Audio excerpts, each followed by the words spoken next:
Newcastle United beat Sunderland for the first time in over 10 years. Dan Ashworth looks set to stay at Newcastle despite links to Manchester United. The club are offering new contracts to players as we speak. Who is next on the list? We'll talk about that. And Newcastle also being linked with a few new players, one of which this morning hasn't gone down quite so well. And have the Newcastle owners dropped a bit of a bomb with this new fan advisory board and who was on it? We will talk about all of that in today's Toon Tuesdays, your weekly roundup of Newcastle United news on this very chilly afternoon in Newcastle. I've got my warm jumper on for this one. It's absolutely freezing. I should have just stayed inside. I thought I'd get some fresh air. New year, new me. Still trying to get over me hangover from the weekend, but I tell you what, it was worth it. Fantastic derby day down at the Stadium of Light. A long day with the buses over there, and you're sitting on this bus thinking, God, if this doesn't go to plan, I'm going to be sat in this stadium. We were kept back in the Sunderland Stadium for, I think, an hour and a half, slightly longer. Doing so after you've won 3-0 though ain't too bad. So yeah, a really great win for Newcastle, and because of that, we will now take on Fulham in the next round of the FA Cup, away from home again. So we're playing everybody away, but Premier League side, but maybe not one of the one of the better ones to try and have in a cup round. Hopefully, we can carry on some of the cup form we had in the Carabao until we played Chelsea. We hadn't done too bad, so fingers crossed. A good FA Cup run. But first, we do have a game this weekend as well. We take on Manchester City at home. I will be there, so if you're not subscribed to the channel, if you didn't see the videos against Sunderland, if you're new to Toon Tuesdays, hit that subscribe button. Help me hit 50,000 subscribers. We aren't far off it. And as I say, I will be there this weekend, and hopefully we can get something from this Man City game. I'm really hoping that the win against Sunderland will have given the team that bit of confidence to try and push on for a good end to the season. Now that we're not in the Champions League, now that we're not in the Carabao Cup, now that we are concentrating mostly on the league with the FA Cup as well, can we have a late push for some European football this season? Maybe we could have that as the question of the video. Can Newcastle achieve it?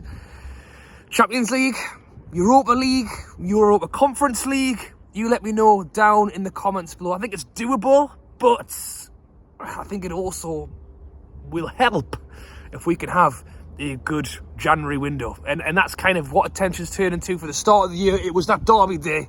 Now, it's let's get to work in this window. And Newcastle have already started a bit of progress. Fabian Schär has been offered a new deal until 2025. It's fair. He deserves it, to be honest. I think Fabian Schär has been really good. Having to play with Botman, Byrne, Lascelles, he's the only person who's continued to play all season. Touch wood, I won't jinx him. But yeah, I'm very happy to see it. I was actually happy to read that Schär kind of spoke a little bit about when he joined the club, how Rafa Benitez was a massive influence for him.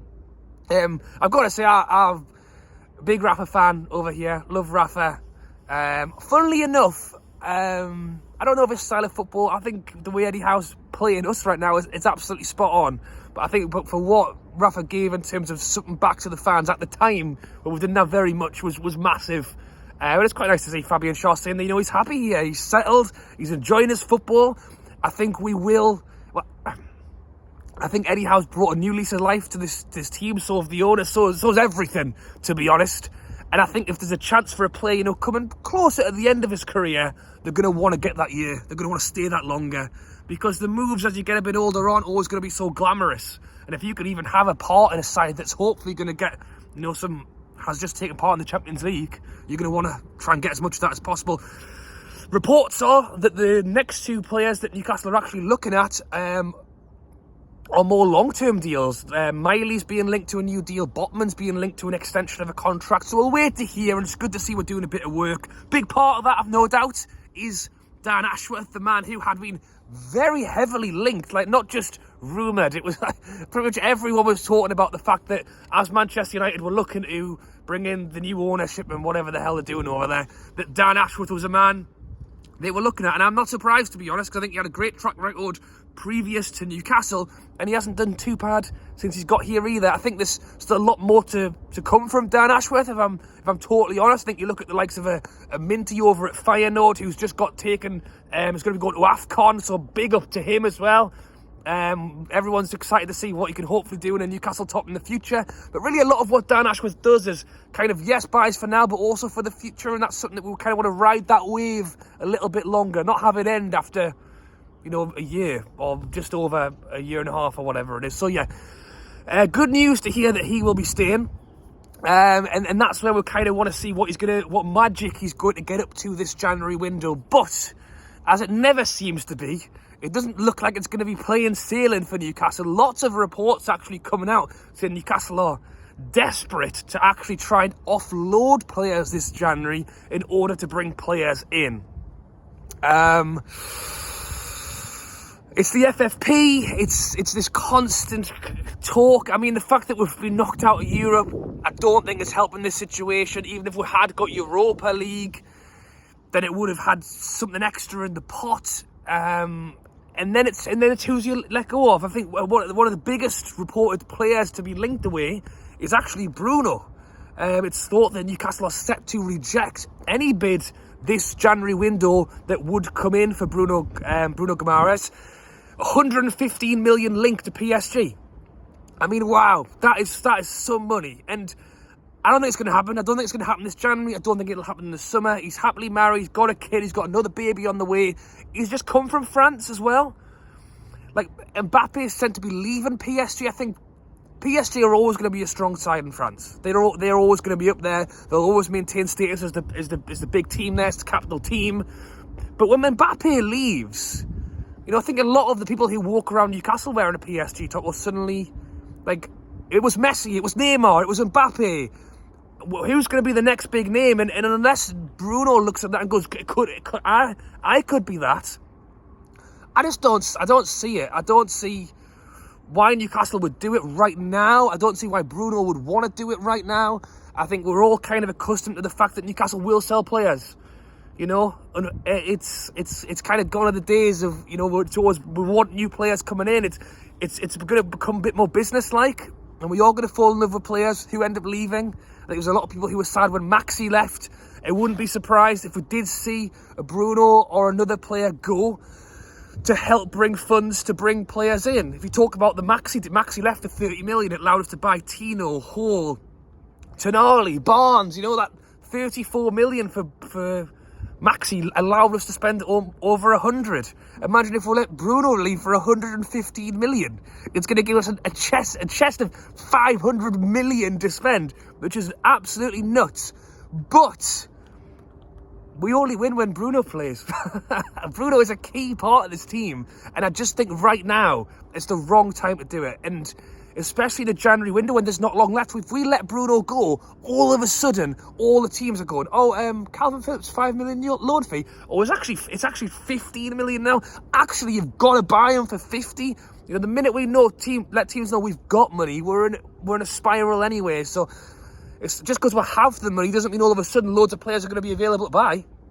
And it's not going to mean that the clubs are going to ask for even more money off us anyway. So I think that regardless of what happens this January, or what happens with Bruno in the future, I don't see him going this January. But it seems that Newcastle are keen to get players out. What's interesting, and it was I think it was Keith Downey on Sky Sports that actually said something along the lines of, you know, we want to bring players in, but we've got too many players. What we're going to do with these players? And I think all of this will happen in the summer.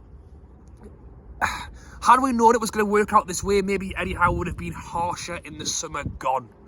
You know, because you're looking at some of the players. It was great to see Dummett come on and get some time at the end of that derby day. You know, he's played his game against Sunderland. You're looking at a Manquillo who we've not seen in a while. Crafty's kind of been on the edge. You know, Matt Ritchie, I think, is doing his part behind the scenes.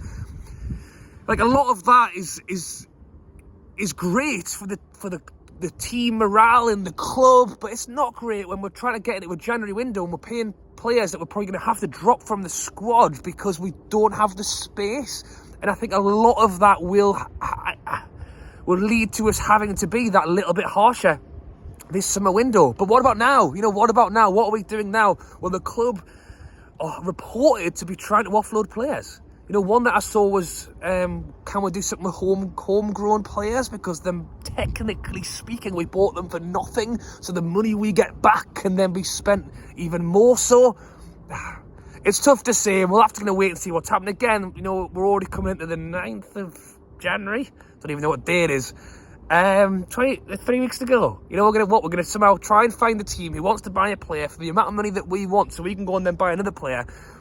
Really, I'm pinning a lot of my hopes on maybe a loan or two, and that we get Barnes back at the end of the month, that Botman's fully fit again, that Lascelles is coming back in. You know, a lot of what I'm hoping for is a big European League press for the end of this season, with players returning from injury and a fully stocked squad again.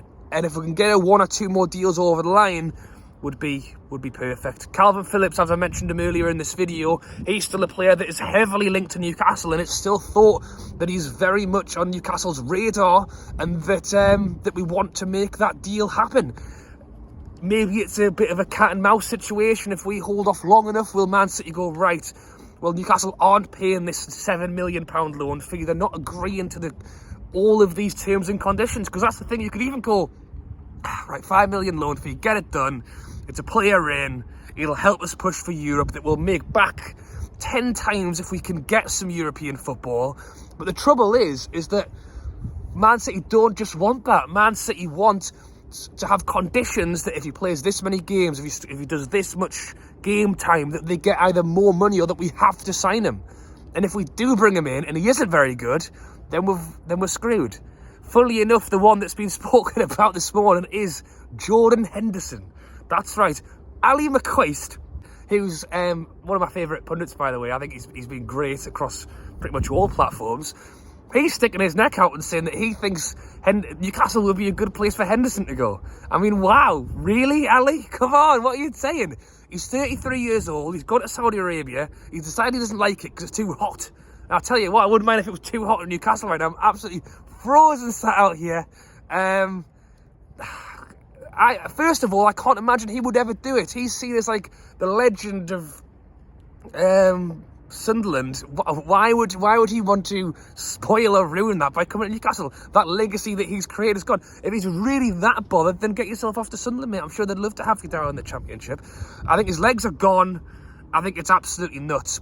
The reason I think it's coming out is because he's available. We need players, and we've got the same owners. You know, do you want to throw a curveball at me into the comments below and say, you know what, he's better than can we get him on a free loan? You pay his wages, we'll just take him. Or is it just total madness? I think there's a reason why he left Liverpool, you know. Why didn't he stay in Liverpool if he was going to get a game? You know, Gareth Southgate still likes him for some reason. He's one person that would like to see him back in the Prem, I'm sure. But you let me know your thoughts on that one down below. If we're going to be bringing in players from Saudi, I'll tell you what, there's a list longer than my arm without Henderson on it that I would go to first. What happened to blimmin' Neves? Where's he? Why haven't we signed him on a free loan yet? So yeah, let me know your thoughts on the transfer situation down in the comments below. And I said I was going to mention it. It's all this fan advisory board stuff. I actually did an online chat, not that I was saying much, with Darren Eales, Eddie Howe, and a few others. I was one of the lucky 1,000, I think, that got brought in, where they were talking about the fan advisory board. They were talking quite openly on how they want different people from not just local, but further afield, longer-term season ticket holders, shorter-term season ticket holders, young and old, people who don't have a season ticket, people who are members, people who are nothing. And they wanted like a person from every section to come in and help advise on the club. And I thought it was a great idea. People asked me if I would be interested. Honestly, I would be. But the amount of stuff, it's not something that you just turn up for every few weeks and have a little say. It sounded quite comprehensive and very in-depth. And with YouTube and work and everything else at the moment, I probably wouldn't have the time for it. So I've left it to the experts. They've gone out and they've found some people. Well, I say the experts, that's what I thought.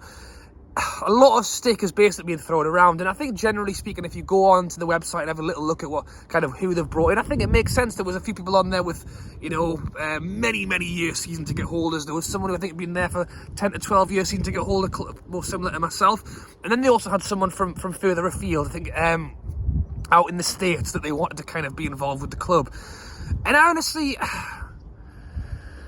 I think people have obviously are quite upset about it. I don't necessarily think the upset is because it's a fan from further afield. I think it was more to the description that had been put against this person's name. And look, I don't know them. I don't know who they are, and I'm not going to sit here and slag or have a go at somebody. But it was someone who'd only became a fan of the club in the last couple of years, and I think there is kind of this kind of thing that the fans do hold on to a little bit, which is we were here before the takeover. I feel it sometimes as well. I was the idiot stood in the stands for years watching Brucey and Ashley and the protests and the boycotts, and it was a lot of tough times for the club and for a fan, and now to have other people kind of jump on the bandwagon can sometimes feel a little bit, but at the same time, that's the way to grow the club, that's the way to make more money further afield. That's why we'll go to America on these tours, that's why we'll probably end up in Asia on these tours, that's why we'll go to Saudi on these tours, Australia will probably come around, there's loads of stuff going on there.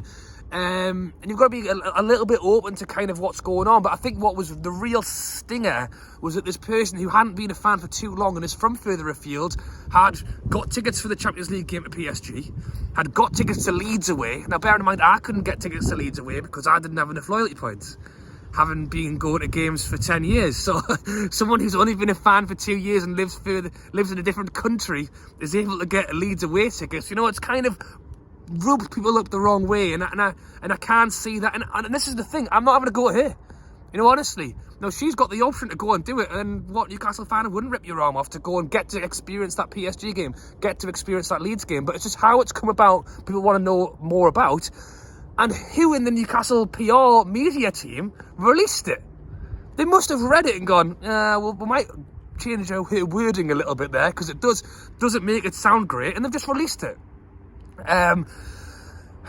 Yeah, you let me know your thoughts on it down below. It's not great. I think it's poor from not our. That's the thing. I'm not going to have a go at this poor person. I think it's the club, and you could take it as far as why have they allowed her on in the first place, if you want to go that way about it. Or for me, it's more about how are we.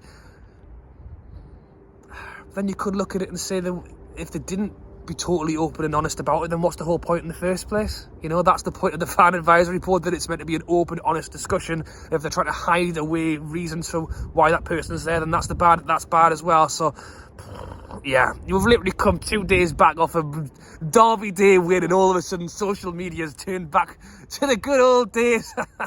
But yeah, it's something that I'm for, this fan advisory. As I say, when I sat in the back seats and listened to a couple of the discussions, but I thought it was really positive, because people want to learn more, people want to be more involved. I thought it was really good.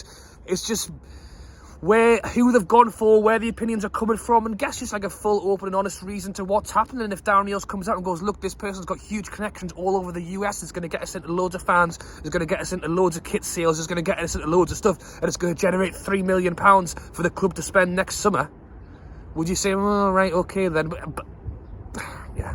It's one of those. You let me know your thoughts on that down below as well. Thank you for watching, guys. I've spoken for way longer than planned in this freezing cold. So if you have enjoyed this week's Tune Tuesday, be sure to drop a like and subscribe. As I've mentioned, I will be at the Man City game this weekend. 5:30 kickoff. It is on telly, and hopefully I'll be smiling and cheering again this weekend. 2 weeks in a row. We'd love to see us. Thanks for watching, and I'll catch you later.